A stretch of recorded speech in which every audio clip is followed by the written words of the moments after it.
Convido os irmãos a abrir a Bíblia em Marcos, capítulo 1.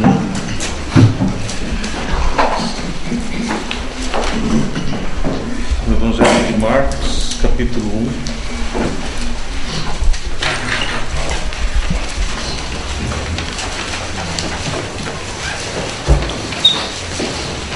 Antes de lermos, vamos curvar a nossa fronte em oração.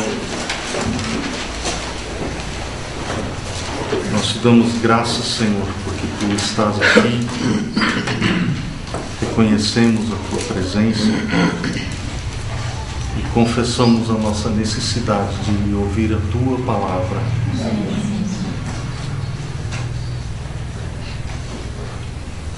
Abrimos o nosso coração, Senhor, para recebê-la como vinda de Ti.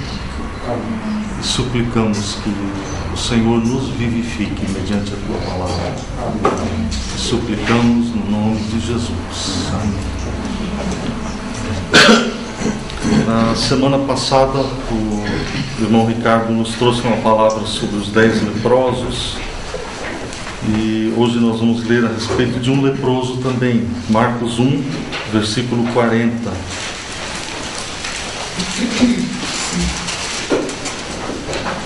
Aproximou-se dele, de Jesus, um leproso, rogando-lhe de joelhos: se quiseres, podes purificar-me.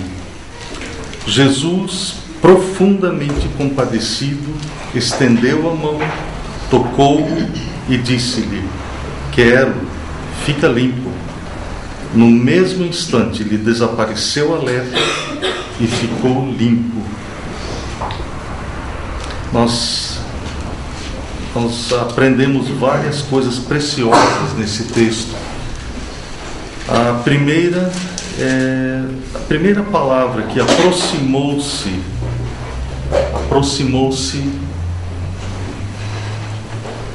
dele, do Senhor Jesus. A importância de irmos à pessoa certa. Às vezes estamos querendo satisfazer a nossa sede, a nossa necessidade no lugar errado, em poças de água, em vez de irmos ao manancial das águas vivas. Tentamos, num relacionamento com outra pessoa igual a nós, satisfazer as nossas profundas necessidades. É o lugar errado. O relacionamento deve existir dentro dos padrões de Deus, mas nunca vai suprir aquilo que só uma pessoa pode suprir: o Senhor, o próprio Criador da vida. A maneira de chegar ao Senhor não é chegar como nós nos chegamos a uma outra, um semelhante a nós, mas o leproso, ele se chegou a Jesus de joelhos, a atitude certa, a atitude de quem reconhece a sua inferioridade, a sua profunda necessidade e reconhece quem Ele é, o Senhor, e rogando-lhe, suplicando, chegar ao Senhor como quem sabe da própria profunda necessidade. Ele sabia que era leproso. O Ricardo nos falou semana passada, a lepra é uma figura do pecado. E o leproso chegou-se ao Senhor Jesus reconhecendo a sua própria necessidade. Eu só me achego ao Senhor quando eu percebo a minha necessidade. O Senhor Jesus, Ele disse que Ele não veio chamar justos, mas chamar pecadores ao arrependimento. O médico, eu posso ter um bom amigo médico, muito competente, mas ele não me serve enquanto eu não reconheço a minha necessidade, a minha profunda necessidade. Aí sim eu vou a Ele, vou suplicando ajuda, e dessa forma também nós devemos nos chegar ao Senhor, rogando de joelhos. Agora, uma coisa interessante, que havia coerência entre a atitude, a forma externa desse homem. Ele chegou-se de joelhos, mas havia coerência entre a aparência dele e a situação interior. Ele rogou, havia coerência, havia a mesma sintonia, unanimidade entre o que estava fora, o que parecia, e o que estava dentro. Não era teatro que ele estava fazendo. Ele estava vindo com sinceridade. Aquilo que ele professou com a boca era o que estava lá dentro.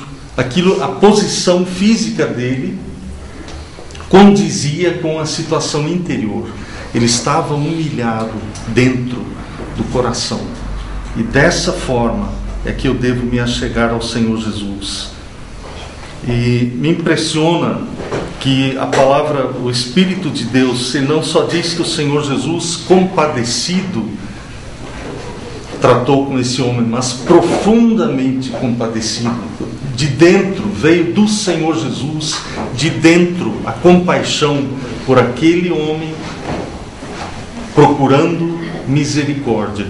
E se esse homem estava ajoelhado diante do Senhor Jesus, Jesus o tocou, ele também se inclinou.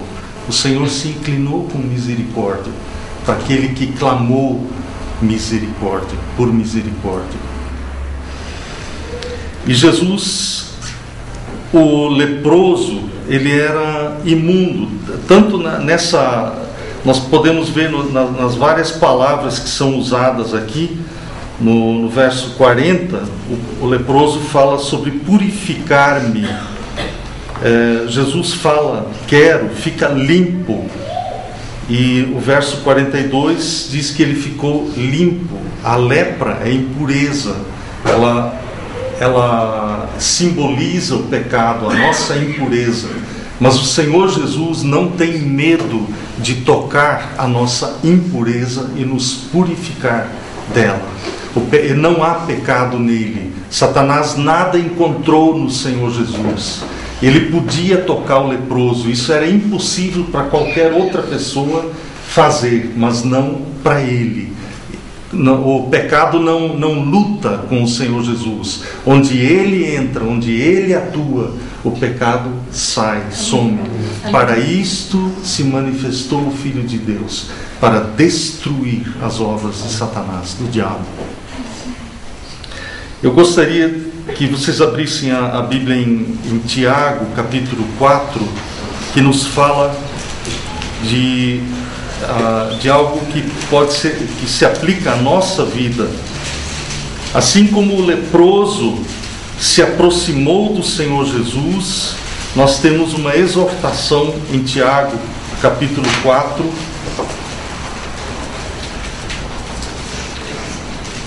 começando no versículo 8. O apóstolo diz assim: chegai-vos a Deus, e Ele se chegará a vós outros. Foi o que aconteceu com o leproso. Ele se chegou ao Senhor Jesus, e o Senhor se chegou a ele. O Senhor se voltou a ele. Quando nós nos voltamos a Deus com todo o nosso coração, com sinceridade, quando há a manifestação externa, não é só um teatro, mas ela condiz com aquilo que está no meu íntimo, o Senhor se achega a mim. É a promessa dele: chegai-vos a Deus, e Ele se chegará a vós outros. Purificai as mãos, pecadores, e vós que sois de ânimo dobre, limpai o coração. O ânimo dobre é a mente dividida. É um pé numa canoa e o pé na outra, e o outro pé na outra canoa. Não há ainda uma definição. A impureza dentro nas Escrituras sempre é a mistura. Quando há mistura, há impureza. Tanto que o ouro, ele precisa ser purificado, precisa haver uma limpeza, ele é aquecido de tal forma que as impurezas venham à tona e possam ser tiradas. Quando eu era menino, eu achava interessante meus tios fazerem melado. Eles punham uma bacia grande em cima do fogo, e colocavam ali o caldo de cana e iam fervendo aquilo, né? E era interessante que à medida que fervia, a impureza vinha à tona. Então, com uma concha era tirado aquilo, e dessa forma Deus trabalha na nossa vida também, para tirar as impurezas da nossa vida. Ele aquece as nossas circunstâncias às vezes, Ele aquece a nossa vida, nos prova no fogo, de forma que isso venha à tona. Quantas vezes eu me surpreendo com pensamentos ou com maneiras de encarar a vida que não condizem com as Escrituras, mas é aquilo que o salmista orou: Senhor, sonda-me, conhece o meu coração, prova-me e conhece os meus pensamentos, que eu nem sei todos que estão dentro de mim. Prova-me, conhece os meus pensamentos. Ele sabe quais são, mas eu não sei. E nós não somos libertos de nenhum pecado oculto. Nós somos libertos do pecado que Deus nos mostra, e daí, quando o confessamos, o Senhor nos liberta, o Senhor recebe a glória disso. Chegai-vos a Deus, e Ele se chegará a vós outros. Purificai as mãos, pecadores, e vós que sois de ânimo dobre, limpai o coração. Afligi-vos, lamentai e chorai. Converta-se o vosso riso em pranto e a vossa alegria em tristeza. Humilhai-vos na presença do Senhor, e Ele vos exaltará. Esse é um princípio imutável, eterno.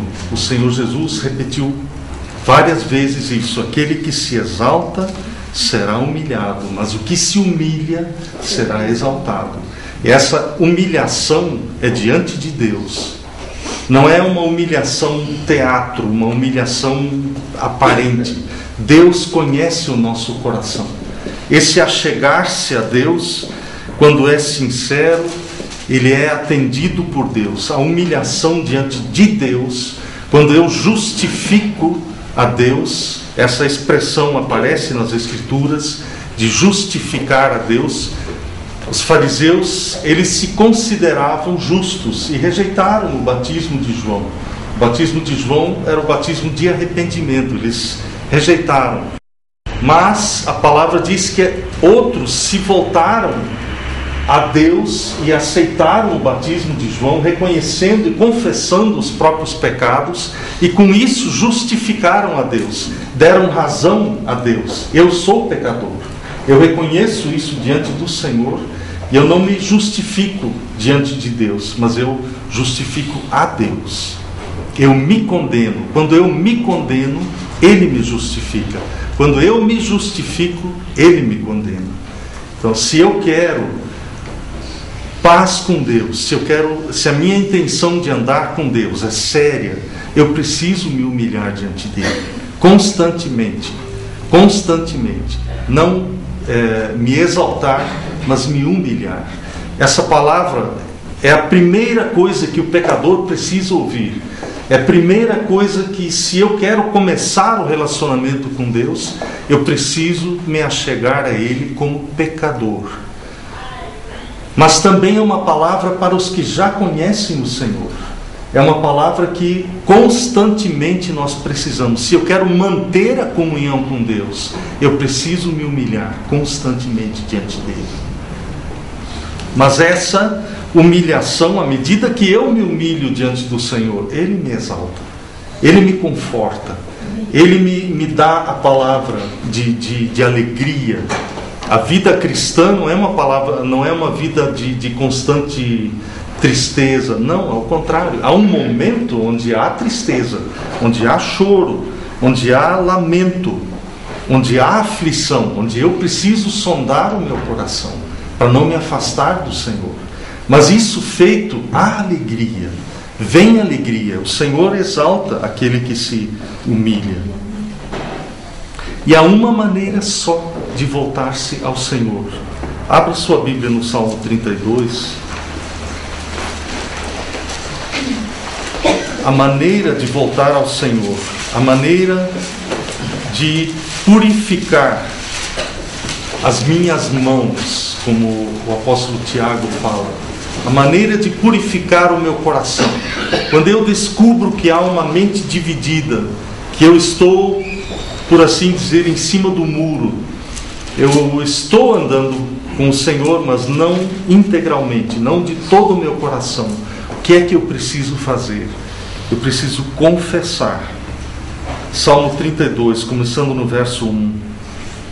Bem-aventurado aquele cuja iniquidade é perdoada, cujo pecado é coberto, não encoberto, mas coberto. Encoberto, eu encubro os meus pecados, eu os escondo, mas quando o pecado é coberto, é diferente, é o Senhor quem o cobre, com o precioso sangue do Senhor Jesus. Bem-aventurado o homem a quem o Senhor não atribui iniquidade e em cujo espírito não há dolo. Outra vez, essa mesma palavra, dolo, engano, quando não há duplicidade no meu íntimo, não há indecisão, mas há uma completa coerência entre aquilo que eu estou fazendo do lado de fora e o que está dentro. Eu estou vindo à reunião, eu estou vindo, buscando o Senhor, mas é de todo o coração. Não é só aparente, não é só um teatro. Não estou só fazendo de conta, mas estou vindo com todo o meu coração. Enquanto calei os meus pecados, envelheceram os meus ossos pelos meus constantes gemidos todo dia, porque a tua mão pesava dia e noite sobre mim, e o meu